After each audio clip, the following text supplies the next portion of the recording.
esta zona de servicios. Las recomendaciones básicas son esas dos. La distancia entre tuberías paralelas debe estar alrededor de 250 metros y la distancia al límite de servicios en 150, con el propósito que la red terciaria sí llegue hasta ese límite. Si tenemos un municipio pequeño donde no hay red secundaria, entonces esa recomendación de más o menos 250 metros entre líneas y los 150 al límite del perímetro de servicios va a ser válida para la red matriz. Y debe partir de esa red matriz una red terciaria que hace la distribución completa. Dice el RAS que en general un nudo debe abastecer un caudal de 25 litros por segundo, pero eso es verdad en una ciudad.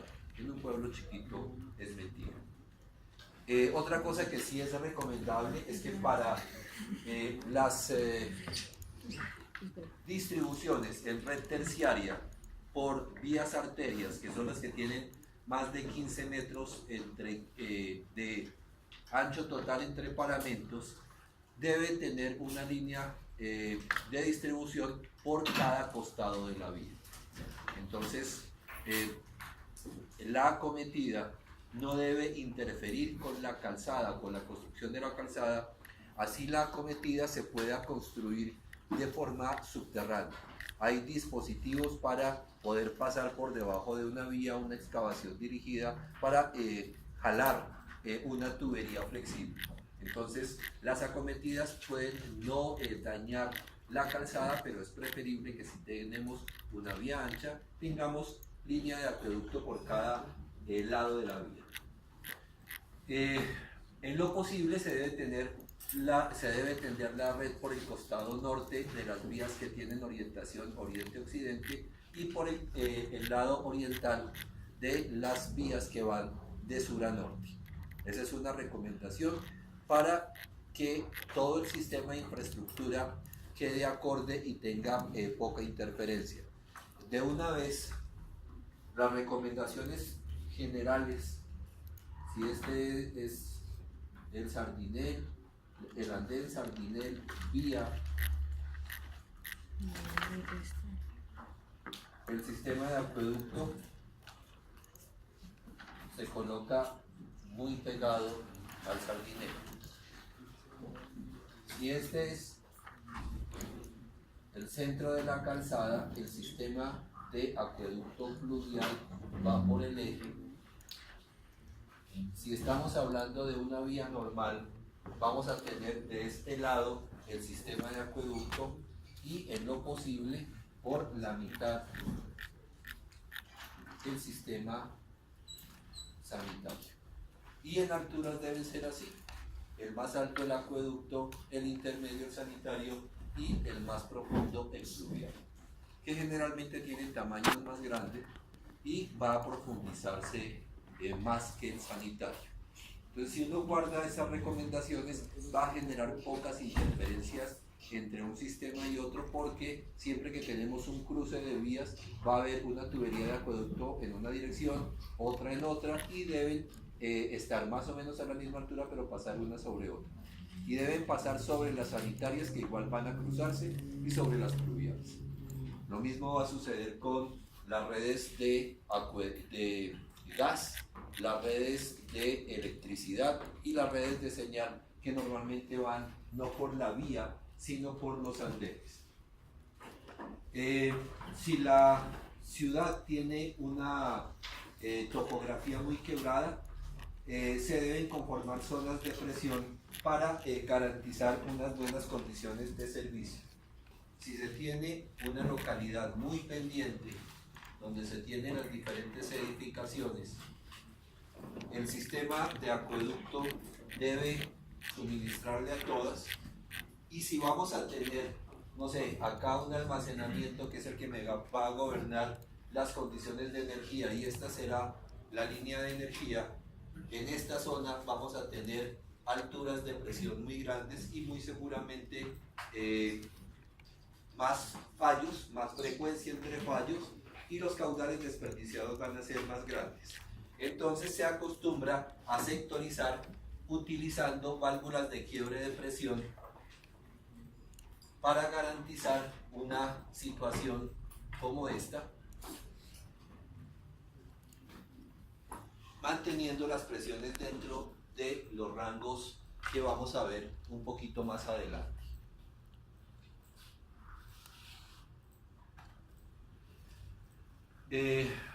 La sectorización, además de ayudarnos a controlar las presiones cuando el sistema es muy quebrado, también ayuda a la operación adecuada del sistema.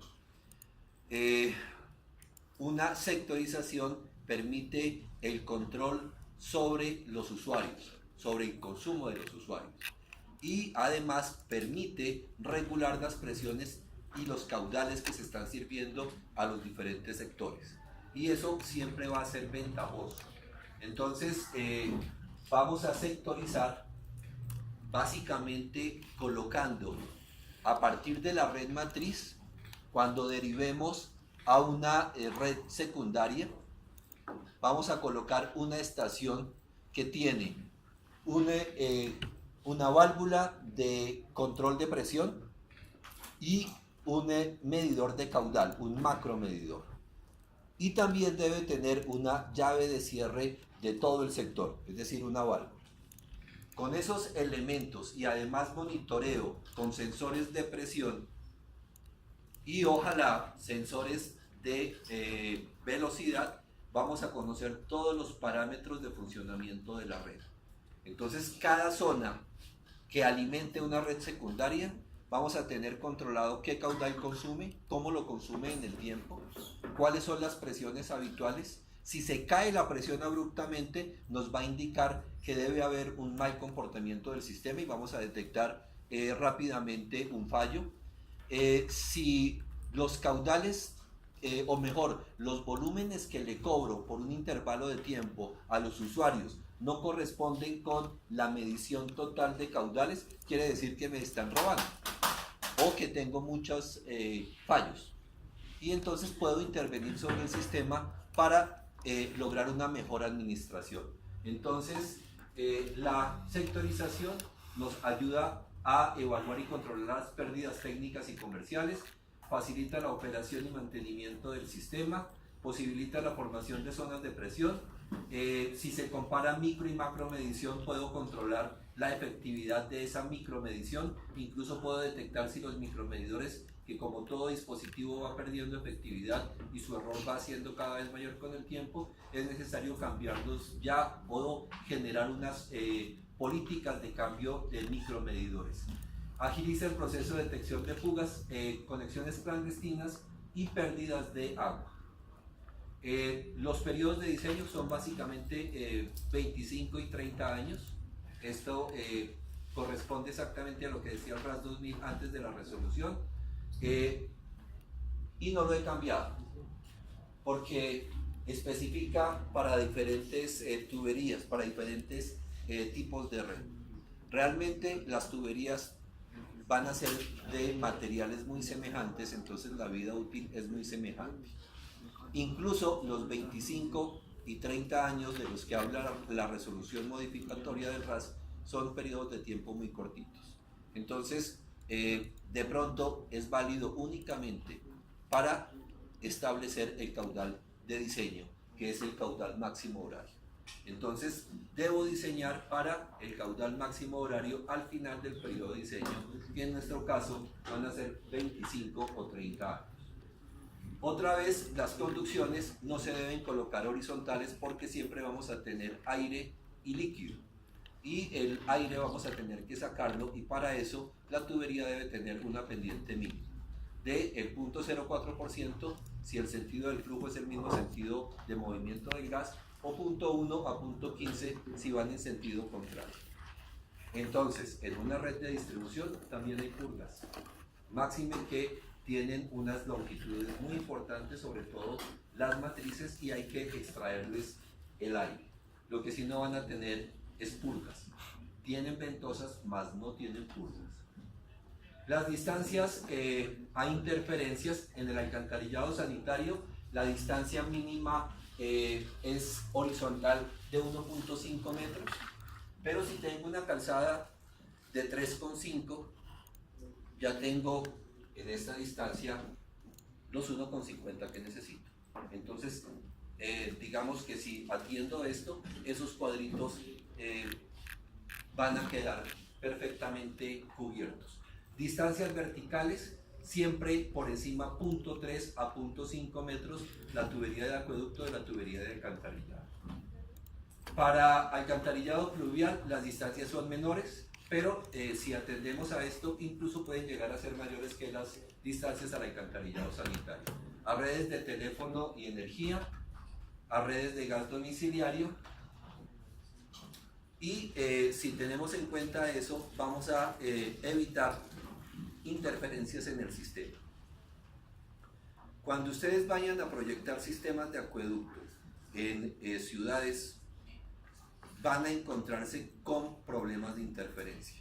Entonces, la principal recomendación que les puedo dar es cuando vayan a enfrentarse a un problema de diseño en un sector que ya esté consolidado, deben ir a la biblioteca de la empresa prestadora de servicio y pedir las planchas de esquina, donde están definidas claramente, o esperaría uno que estén definidas claramente, los sistemas que ya se han construido, tanto de alcantarillado sanitario como alcantarillado pluvial, como sistemas de acueducto. Las empresas prestadoras de servicio de los otros servicios también tienen en su biblioteca los planos necesarios.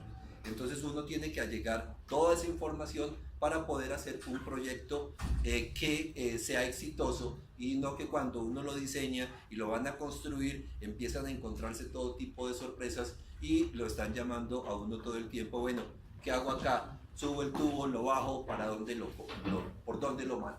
Entonces deben tener toda la información posible para lograr un buen diseño. Las presiones mínimas en las redes terciarias, debería decir ahí, son de 10 metros para poblaciones de nivel de complejidad bajo y medio, bajo, medio y medio alto, y para poblaciones de nivel de complejidad alto es de 15 metros columna de agua en la red terciaria. Esa presión es la que garantiza que las edificaciones vayan a tener presión para su instalación hidráulica interior. 10 metros columna de agua, se consume una buena parte en la acometida y el micromedidor. Entonces generalmente atiende bien hasta un edificio de más o menos 3 pisos. De ahí en adelante el sistema de cada edificación debe tener cómo agregarle energía.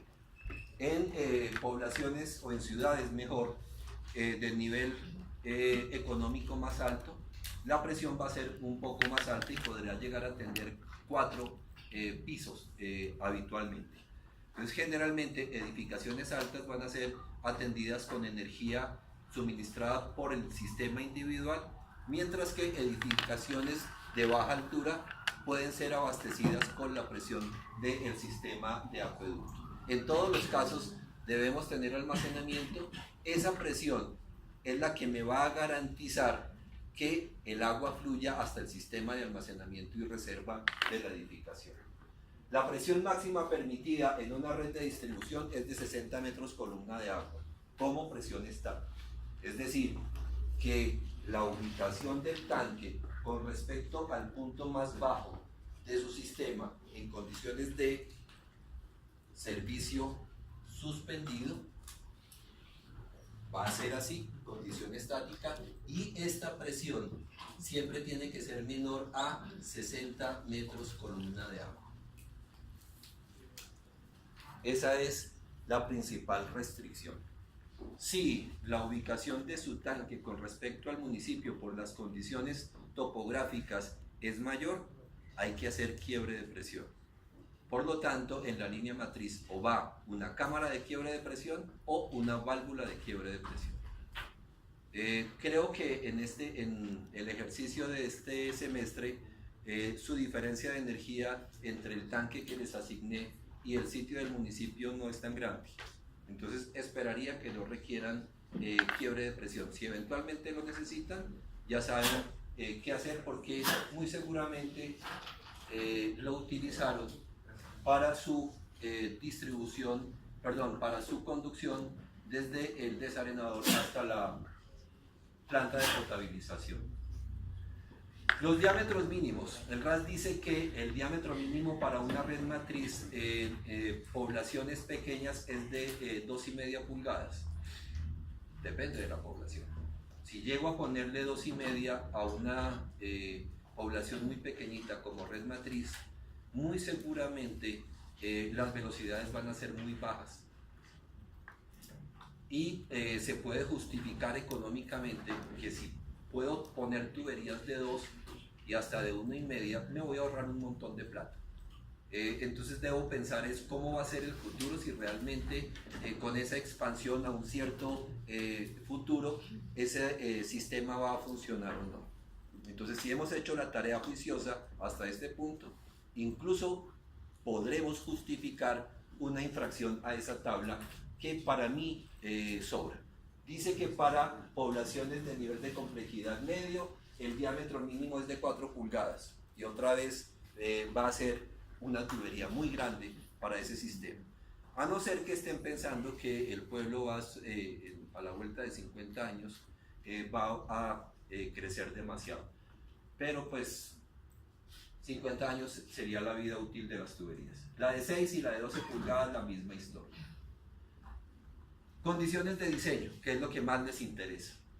Velocidades para el caudal máximo horario entre 0.9 y 1,5, en lo posible. En zonas rurales las velocidades pueden tener un rango mucho más amplio, de 0.4 hasta 2,5.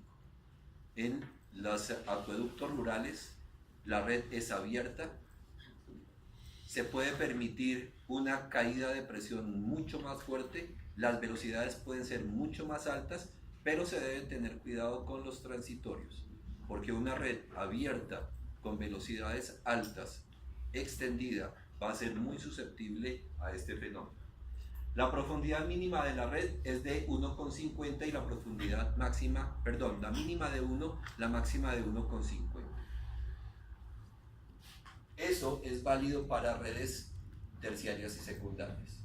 Para una red matriz, no sé, supongamos de diámetro 900 milímetros en adelante, tenerla tan superficial es incluso poco recomendable para las características estructurales de la tubería.